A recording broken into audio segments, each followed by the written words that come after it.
Boa noite a todos, sejam mais uma vez bem-vindos à nossa casa. Nós gostaríamos aqui de fazer algumas colocações, né? Alguns recados. O recado principal aqui é que a nossa casa está tendo cursos de primeiro, segundo, que ainda está em tempo, né, para quem quiser, né? São cursos online, quer dizer, o primeiro ano é um curso online, onde nós temos, estamos estudando a mediunidade em si e tudo que fala sobre o espiritismo. Nós temos um outro curso também online, às segundas-feiras, né, que é um curso que é uma base, né, do espiritismo, para quem já fez o primeiro ano ou tem algum certo conhecimento. É uma continuação, é um curso muito bom também, né? Então, é um curso que também é online. Quem tiver interesse, por favor, entre em contato aí com o pessoal da casa, tá? Bom, vamos então à nossa psicografia, né? Essa psicografia foi recebida aqui nessa casa no dia 2 de março deste ano, ok? E o assunto, né, é mediunidade. A mediunidade é uma ferramenta maravilhosa de que dispõe os espíritos encarnados para terem contato com sua própria pátria, sua própria origem. A mediunidade sempre fez parte da romagem humana na Terra e está presente em todos os momentos importantes da história do planeta. Os espíritos nos acompanham, nos observam diuturnamente e fazem isto, pois, na verdade, são esses os que conduzem os destinos dos homens no planeta. É claro que estamos nos referindo aos espíritos de certo escol, pois o Pai utiliza seus filhos para conduzir o universo. Mas, mesmo os irmãos ainda transviados no caminho da ignorância, também nos influenciam. Se nós deixarmos que suas ideias penetrem em nossas mentes desavisadas. Assim, há que termos, todos nós, couraças de fé e de conhecimento para não nos deixarmos influenciar pelas ideias nefastas das trevas. Uma vez que o motorista de nossas vidas somos nós, não podemos justificar nossas más condutas, porque os passageiros nos sugeriram infringir as leis. A lei de Deus está em nossa consciência e constantemente a violamos, mas mesmo havendo espíritos que sugerem o mal, há também os que nos guiam e sugerem boas atitudes, se tivermos bons ouvidos de ouvir. Ora, a todo espírito filho de Deus, o Pai determinou um guardião e guia nas nossas vidas, que nos sugere bom concurso de ação nas nossas vidas. Chamamos de anjos guardiões, anjos da guarda, espíritos protetores. Nós preferimos dizer que são nossos amigos, amigos diletos, que nos amam e que estão dispostos a nos tutelarem e advogarem a nosso favor, junto aos erros e às dívidas contraídas nos desenganos da vida. A mediunidade é uma oportunidade de pagamento deste débito. Sintam-se felizes, porque as dores que vós causastes poderão ser pagas em dedicação e amor, pois o amor cobre multidão de pecados, como já nos ensinou o Evangelho. Abençoem a oportunidade de trabalhar na seara mediúnica. É mais leve e suave este jugo que o ressarcimento na renúncia e na dor da vida reparatória. Sintam-se felizes nesta oportunidade e saibam que tens amigos diletos que os amam e que farão o necessário para que tenham sucesso nessa tarefa. Que a paz do nosso Senhor Jesus Cristo os acompanhe. O espírito que assina chama-se João. Muito bem. Vamos então à nossa prece inicial, já procurando envolver nosso irmão Dorival, que vai fazer o nosso evangelho desta noite. Então, vamos elevando os nossos pensamentos até o nosso querido Mestre Jesus. E mais uma vez, Senhor, sentimos a sua presença aqui nesta casa bendita, e vos pedimos, Mestre, para que o seu amor, o seu carinho, possa se fazer presente, possa envolver a cada um de nós, envolvendo também o nosso irmão Dorival, que vai proferir a palestra desta noite. Agradecemos, Senhor Jesus, por esta oportunidade. E que assim seja. Graças a Deus.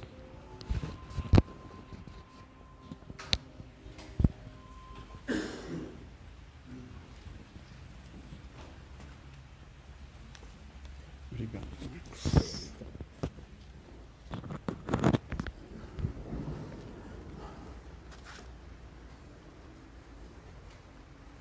Boa noite a todos.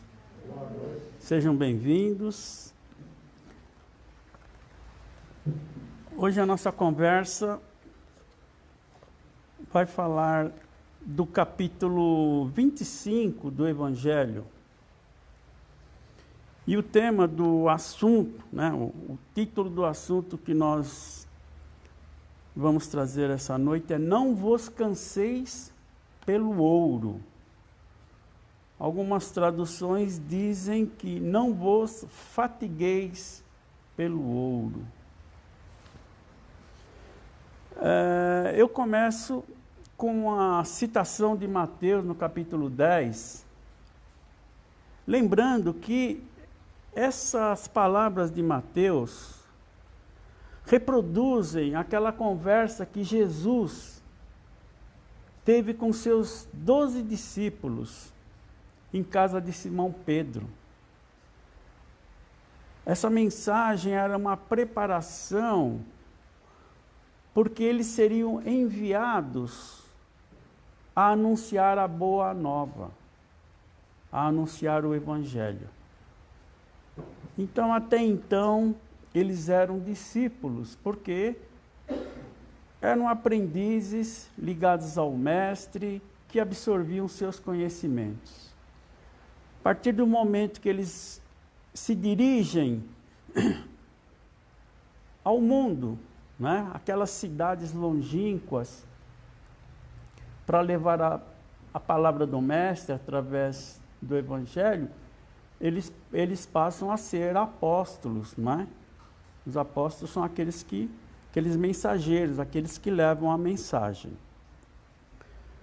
Então, nesse encontro, Jesus diz o seguinte: não possuais ouro nem prata, nem levai dinheiro nas vossas cintas, nem alforge para o caminho, nem 2 túnicas, nem calçado, nem bordão, porque digno é o trabalhador do seu alimento. E em qualquer cidade ou aldeia que entrardes, informai-vos de quem há nela digno, e ficai ali até que vos retireis. E ao entrardes na casa, saudai-a dizendo: paz seja nesta casa. E se aquela casa na realidade o merecer, virá sobre ela a vossa paz.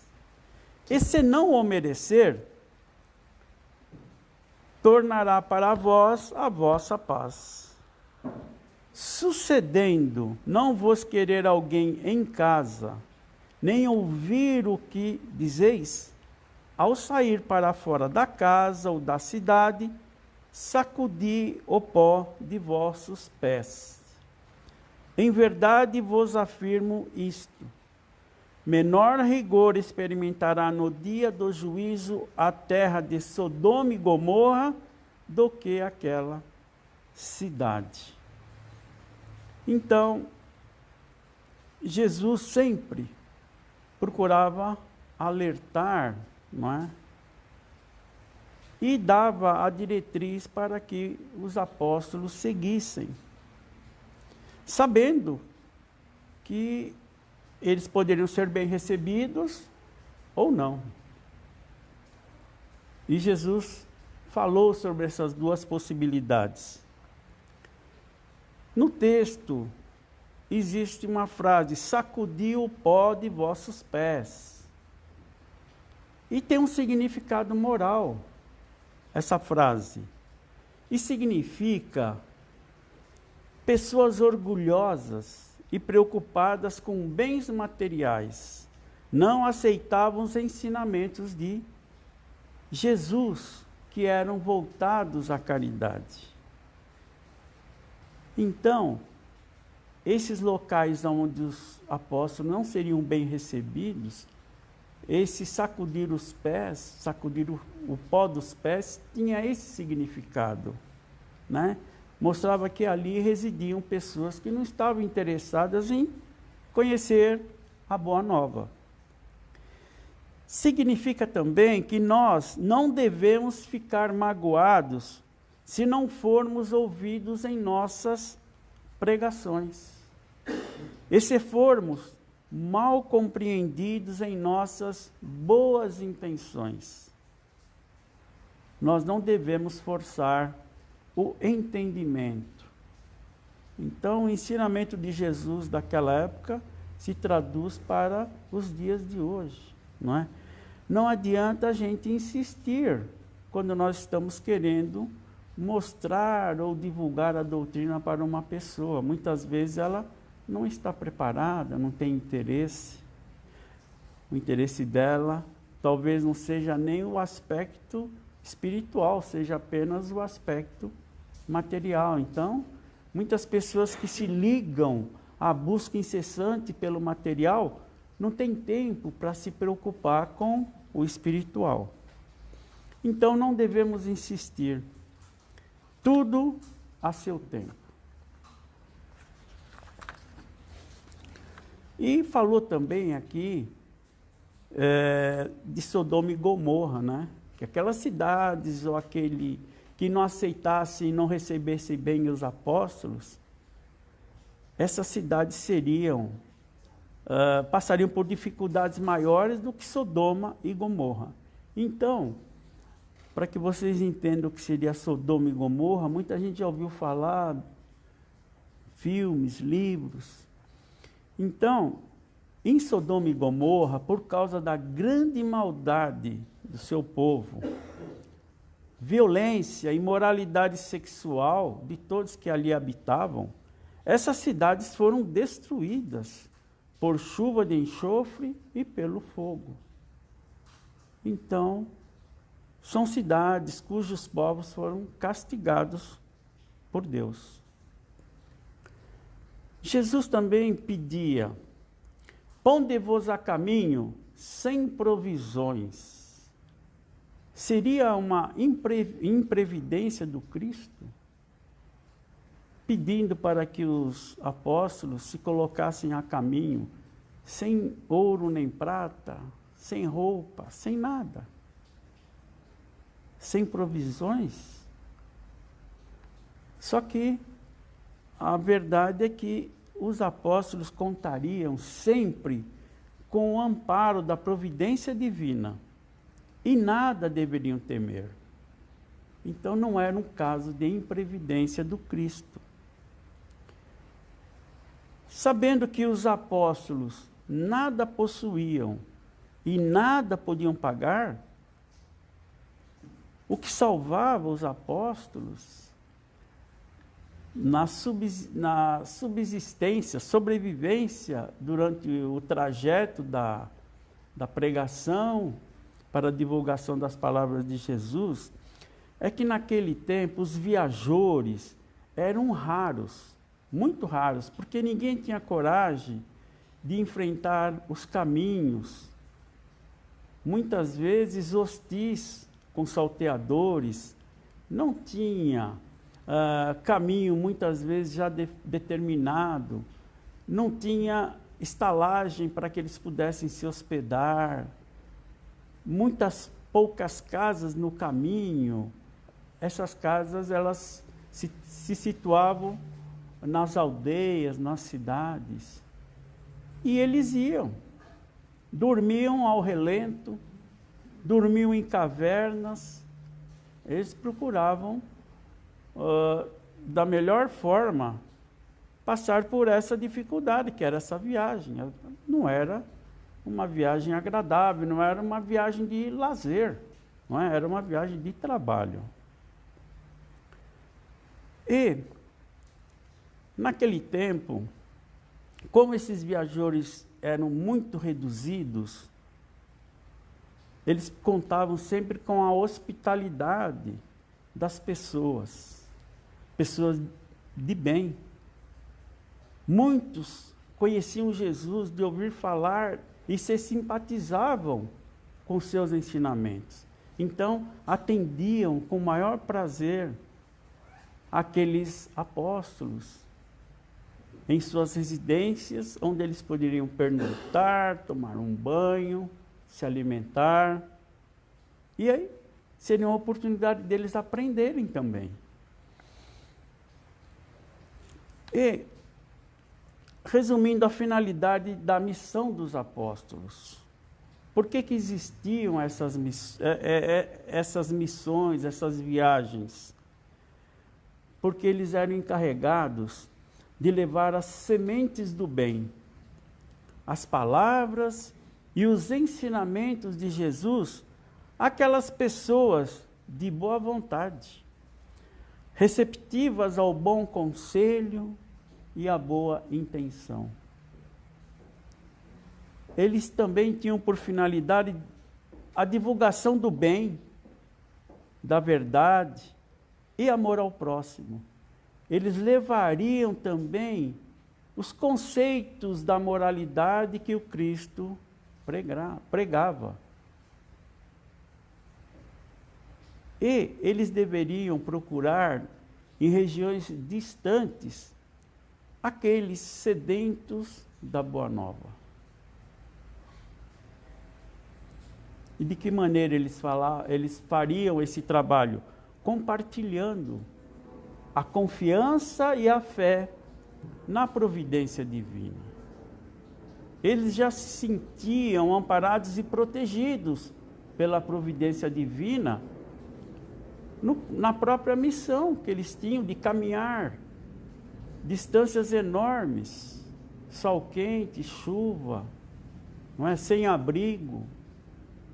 E eles contavam com a providência divina. E eles queriam divulgar essa providência divina.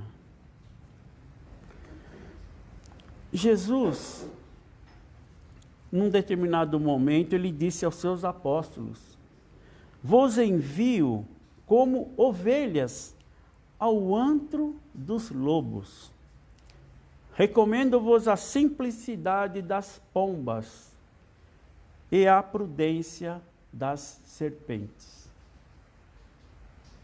Cristo mostrava tudo o que poderia acontecer para esses apóstolos, para que eles tivessem precaução, não é? Sabedores que encontrariam lobos pelo caminho. Quem seriam esses lobos? Justamente aqueles que se opunham aos ensinamentos de Jesus.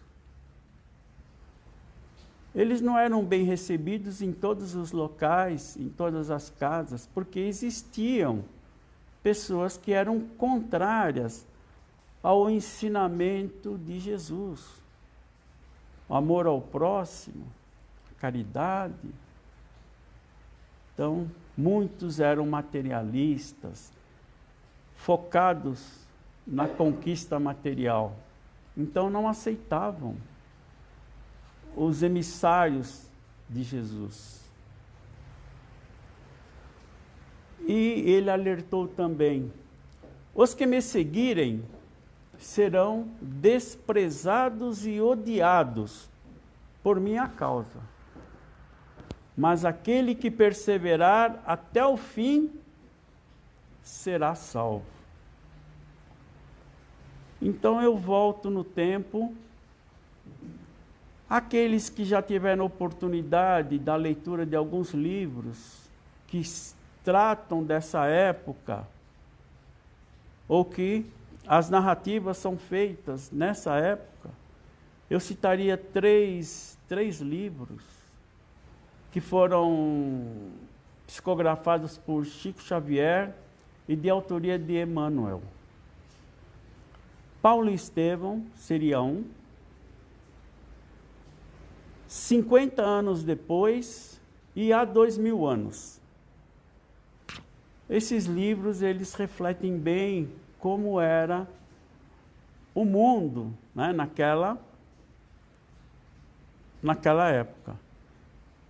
Lembrando que nesse livro, há 2000 anos, tem uma passagem que fala muito sobre a perseguição dos cristãos.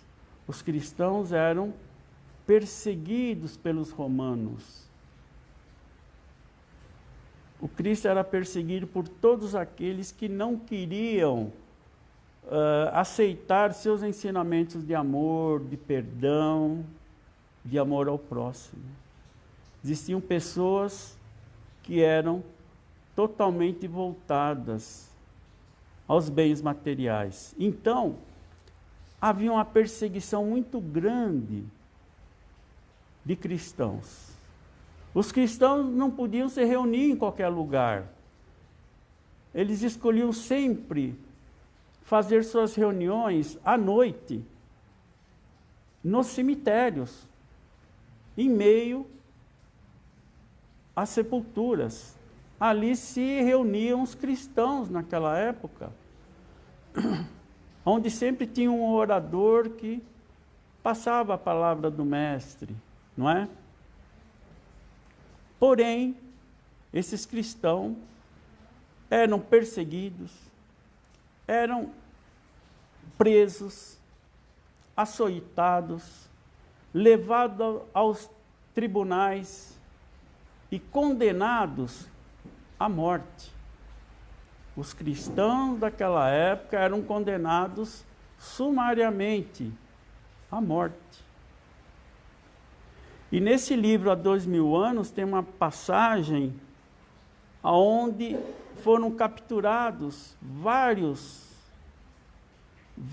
cristãos, em torno de 200 cristãos que estavam reunidos num cemitério.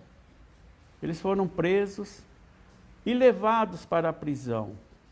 A prisão ficava no subsolo de uma arena muito grande, onde cabia muitas pessoas, centenas de pessoas. E lá eles ficaram presos. Só que a fé deles era muito grande. E a inspiração divina envolvia cada um desses prisioneiros, desses cristãos. E foi definido que eles seriam mortos e seriam devorados por leões famintos. E aí, quando estava prestes a adentrarem a arena para serem devorados, todos eles com muita fé, muita coragem, começaram a entoar hinos de louvor a Jesus, a cantar alegremente, com muita fé. E aí eles foram se encaminhando para o centro da arena, cantando, jubilosos, com muita fé, certos de que eles estavam cumprindo os desígnios de Deus. Quando soltaram os leões famintos, eles foram trucidados. Aí nós pensamos, será que eles sofreram muito? Então vou dizer para vocês que o livro nos informa que eles não sofreram nada, nenhuma dor. Porque no momento que eles estavam adentrando a arena, uma legião de anjos celestiais estava cuidando de todos esses irmãos. E em segundos antes deles serem atingidos, o espírito era desligado por esses anjos benfeitores, sendo que cada um acabou retornando à pátria espiritual sem passar por nenhum tipo de dor, de sofrimento. Todos eles cantando em alto e bom som. Então essa passagem mostra que naquela época era muito difícil ser cristão. Hoje, pelo menos no Brasil, está mais fácil. Mas recentemente, nós tivemos uma notícia de que na Nigéria, extremistas muçulmanos invadiram uma igreja católica e mataram, acho que 100 ou 200 pessoas, cristãos. Então, em alguns locais, o cristianismo ainda é muito perseguido. Aqui no Brasil, graças a Deus, isso não acontece. Então, eu gostaria de pedir a vocês um momento de reflexão. Eu vou fazer aqui uma pergunta, ninguém precisa responder, porque eu já tenho a resposta para vocês. Qual tesouro estamos acumulando em nossos corações?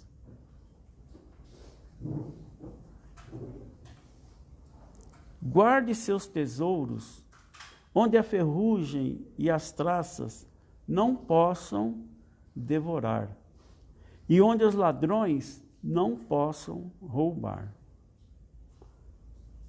Pois onde está o teu tesouro, aí está também o teu coração. Ali estará nosso interesse, nossa atenção e os nossos sentimentos. Que a nossa opção seja por atividades nobres, compreensão, simpatia e bondade. Esse texto está em Mateus, capítulo 6. E o que são os tesouros da terra e os tesouros no céu? Os tesouros na terra, os bens supérfluos, poder pessoal e prestígio temporário. A posse egoísta de propriedades, riquezas e fortunas improdutivas ou adquiridas por meios escusos, não nos pertencem. Esses tesouros da terra não nos pertencem. E no céu, quais são os tesouros? As virtudes, a caridade prática, os conhecimentos adquiridos, espirituais e intelectuais, a ação no bem. Essas virtudes, essas práticas, nos levam à nossa evolução espiritual.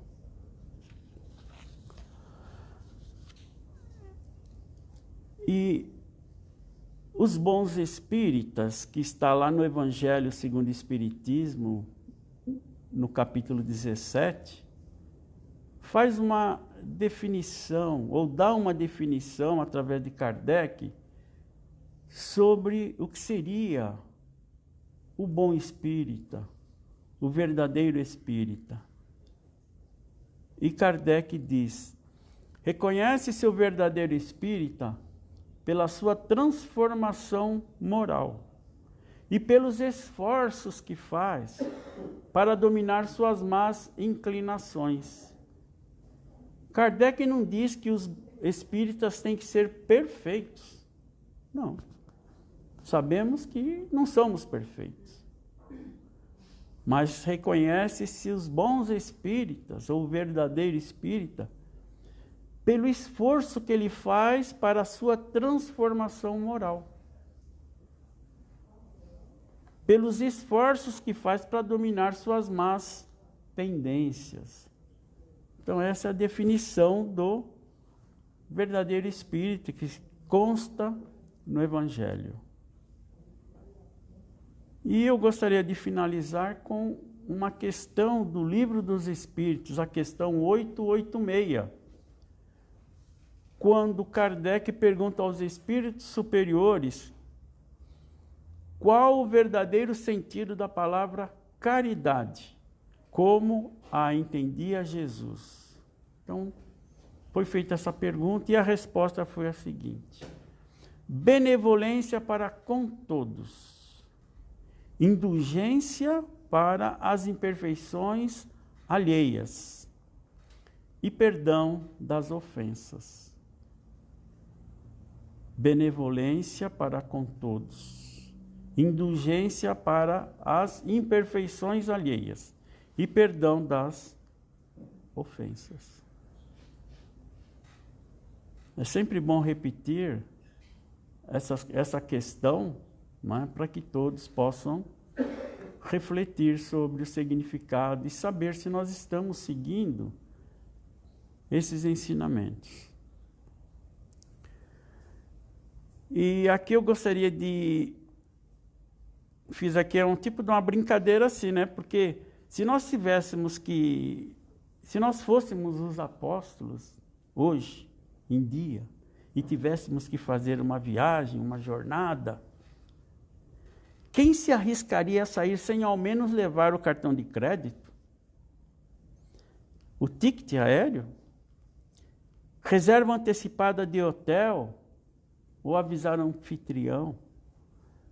Aquela célebre pergunta: vai ter rede de Wi-Fi disponível? Tenho que levar um notebook? Quantas malas de roupa? As mulheres perguntariam, né? Então, é apenas uma brincadeirinha, né? Porque vocês viram a dificuldade que era naquele tempo a vida dos apóstolos, não é? E depois nós tivemos um grande exemplo também do apóstolo Paulo, não é? Que saiu também com a missão de divulgar os ensinamentos de Jesus. Então nós tivemos grandes cristãos interessados e preocupados em se transformar. E nessa transformação, divulgar mais e mais os ensinamentos do querido Mestre Jesus. Gostaria de agradecer a presença de todos, a atenção e desejar uma boa noite. Muito obrigado, pessoal.